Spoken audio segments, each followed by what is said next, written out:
Assalamualaikum warahmatullahi wabarakatuh. Halo guys, perkenalkan nama saya Muhammad Raihan Akbar.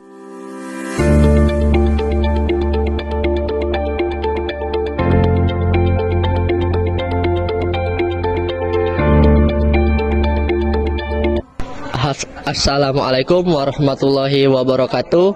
Halo guys, perkenalkan nama saya Muhammad Raihan Akbar dari kelas 1 ELA, jurusan Teknik Elektro, program studi D4 Teknik Elektro dari Politeknik Negeri Sriwijaya, angkatan 2023-2024. Jadi di video kali ini saya akan menjelaskan mengenai makalah yang saya buat.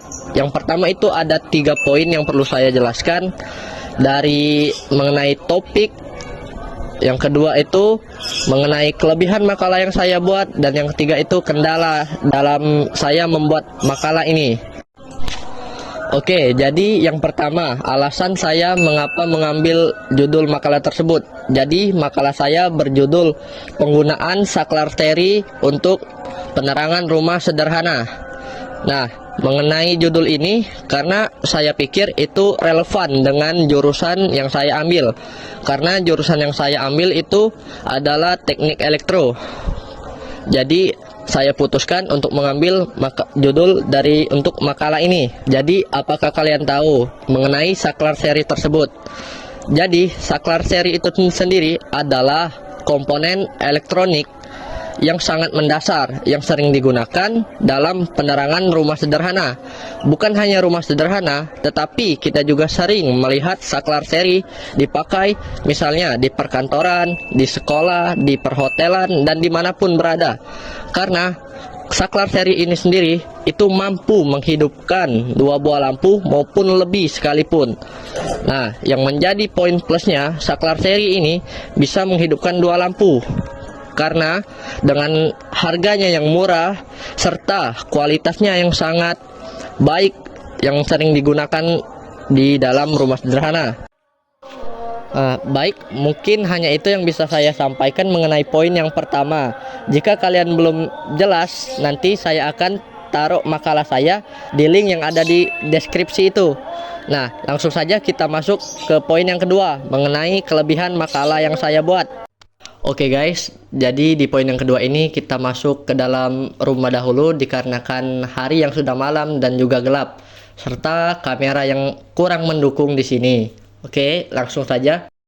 Nah, berbeda dengan poin yang sebelumnya yang saya bahas mengenai isi dari pembahasan tentang topik yang saya gunakan. Nah, di poin yang kedua ini saya akan membahas tentang kelebihan makalah yang saya buat.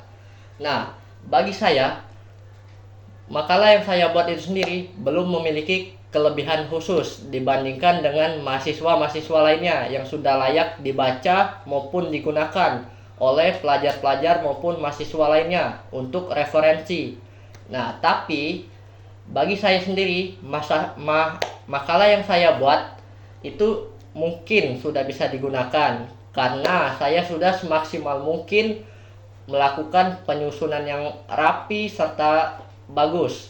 Nah, untuk kata bahasanya itu sendiri mungkin sudah bisa sangat dimengerti oleh orang Indonesia contohnya, karena saya menggunakan bahasa yang padat, singkat, dan cukup jelas. Nah, mungkin hanya itu. Oke, mungkin hanya itu dari poin yang kedua yang bisa saya sampaikan. Jika kalian kurang mengerti, kalian bisa mengulangi lagi video yang saya buat ini. Nah, langsung saja kita masuk ke poin yang ketiga. Mengenai poin yang ketiga ini adalah masalah yang saya alami ketika membuat dari makalah itu sendiri. Dalam pembuatan makalah itu sendiri, itu ada banyak sekali. Yang pertama, mulai dari daftar isi.